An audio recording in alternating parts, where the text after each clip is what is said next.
السلام علیکم ملګرو، عمران یم او د ټایم کې تاسو ګورئ پښتو ایچ ټي وي.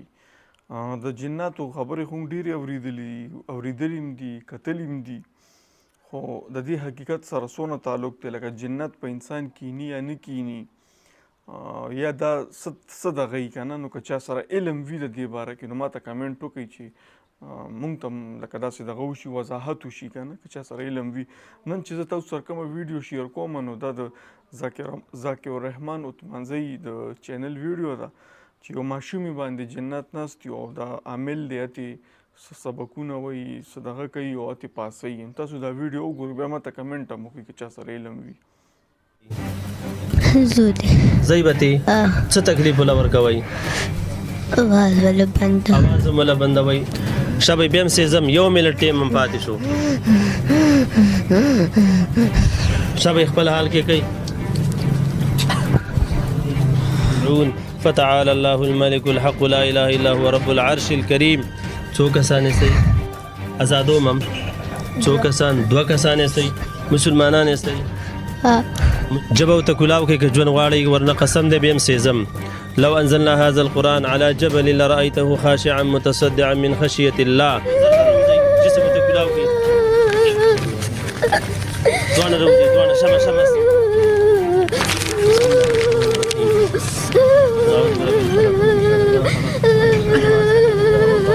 قاری صاحب یو خبر دا هو بیا نه راځي ان شاء الله د قیامت د سبا پورې ګارنټي ده. الحمدلله اوس پیریان حاضر راوي اجي راځي ګورو جی سترګې پټې کا ته لګ دی خواشم یا نه پنځه د شاملانو باندې دا ګرځولې ده.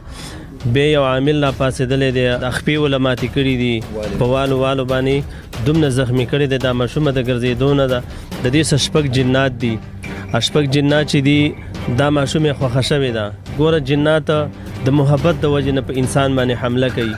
یو جادوګر راولېږي، اکثر په 100 کې 95% چې دی دا جنات جادو کوي. بیا هغه جنات چې دي هغه دا بیان ورکوي چې لکه موږ پلاني را لېږلي، پلانۍ ښځې را لېږلي، نو دوی د وخت نه فسادین دي، د وخت نه دوی فساد کوي. ځکه چې آدم علیه السلام نه مخکې د جناتو حکومت او د جناتو زندگی وه. الله پاک به اعلان وکړو چې زه به یو انسان آدم پیدا کومه. هغه آدم نه وروسته چې کومه الله رب العالمین ته فرشتو ته ویلې چې الله ته انسان پیدا کوي، ګوره دا جنات دې پیدا کړي، دی فساد خوري. نو مطلب مې دا دی د هغه فسادین دي جادوګر. دا جنات په خپله باندې جادو کوي. په 100 کې 95% چې دی دا جنات جادو کوي، دا 5% چې دی دا خلق کوي. نو بیا هغه جنات چې کله حاضري وشي بیا وایي دا پلانۍ را لېږلي، نو هغه فساد خوري. نو د دې خبرو نه هم لږ تاسو ډډه وکئ. هغه عاملانو ته هم زه وایم چې لکه کوم صحیح حقیقت نه تاسو ته پته.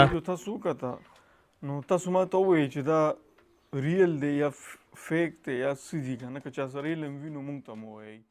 مننه.